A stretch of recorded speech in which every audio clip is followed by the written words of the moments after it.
Assalamualaikum dan selamat sejahtera. Nama saya Muhammad Anas bin Muhammad Asmawi dan saya berasal dari kampung Bagan Datuk, Perak. Sebelum menjadi usahawan, saya bekerja di Suruhanjaya Security Malaysia selama 9 tahun dan jawatan terakhir saya adalah sebagai pengurus. Pada tahun 2016, saya membuat keputusan untuk pulang ke kampung dan memulakan perjalanan sebagai usahawan. Berbekalkan ilmu semasa di Universiti Malaya dan 9 tahun berkhidmat di sektor korporat, saya menubuhkan syarikat peternakan sumber unggas bersama seorang rakan kongsi.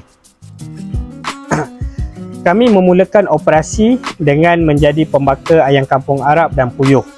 Kemudian menambah operasi dengan membuat dedak ayam dan mula menjual kepada peternak sekitar. Melihat kepada permintaan yang tinggi, kami telah membuka sebuah kedai menjual input peternakan yang kami beri nama sebagai Kedai Sumber Unggas. Menggunakan konsep One Stop Center, Kedai Sumber Unggas telah menjual segala keperluan menternak termasuklah dedak, vitamin, peralatan dan mesin-mesin yang berkaitan peternakan. Kini, rangkaian Kedai Sumber Unggas telah berkembang di 4 lokasi iaitu di Hutan Melintang, Sabak Benam, Sungai dan Slim River. Kami juga mempunyai platform jualan online seperti di Shopee, TikTok dan Facebook. Selain itu, kami juga memberi khusus ceramah dan khidmat nasihat kepada para usahawan tani di seluruh Malaysia. Pada tahun lepas, kami mula menceburkan diri dalam sektor tanaman apabila kami membuat kerjasama dengan rakan usahawan untuk mengusahakan 140 ekar tanaman Napier di Kuala Pilah, Negeri Sembilan.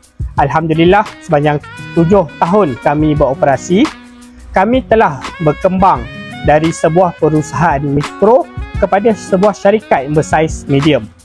Sepanjang tempoh ini juga, kami telah melakar beberapa kejayaan.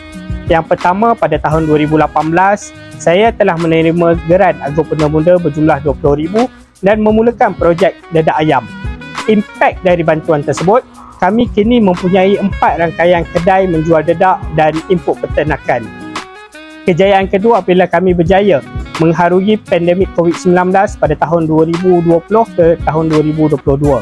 Kami bukan sekadar mampu bertahan, malah syarikat telah berkembang dengan bertambahnya staf dari 7 kepada 16 orang.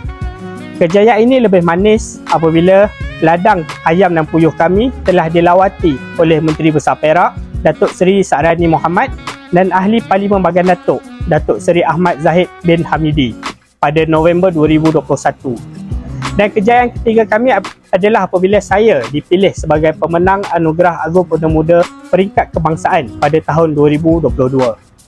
Berkenaan perancangan sumber unggas untuk 5 tahun seterusnya, saya merancang untuk terus membuka lebih banyak kedai-kedai sumber unggas di lokasi-lokasi strategik yang lain. Melihat kepada jumlah jualan dedak ruminan yang semakin meningkat, saya melihat satu peluang besar untuk kami mengeluarkan dedak ruminan kami sendiri. Jadi, kami merancang untuk membina sebuah pusat memproses Napier yang mampu menghasilkan makanan ruminan yang bukan sahaja murah tapi berkualiti berbanding dedak ruminan yang ada sekarang ini. Seterusnya, pusat memproses Napier ini akan mengeluarkan lebih banyak produk-produk lain seperti Napier powder, Napier pellet dan dry block Napier yang akan digunakan oleh lain-lain industri seperti pengusaha cendawan, pembuat baja kompos dan lain-lain lagi. Saya yakin pembukaan pusat memproses Napier ini mampu menyelesaikan masalah bekalan dedak kami yang selalu terputus. Selain itu, ia akan membantu melahirkan lebih ramai usahawan ternak dan membantu mereka mengurangkan kos menternak. Dan yang paling utama, pusat memproses Napier ini akan membantu lebih banyak peluang pekerjaan di daerah Bagan Datuk dan mewujudkan komuniti petani Napier Bagan Datuk yang mampu meraih pendapatan lebih RM3,000 sebulan. Akhir kata, saya mengucapkan jutaan terima kasih kepada pihak Kementerian Kemajuan Desa dan Wilayah kerana memberi kami peluang menyertai Rural Business Challenge ini.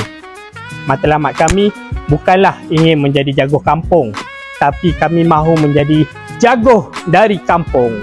Sekian, terima kasih.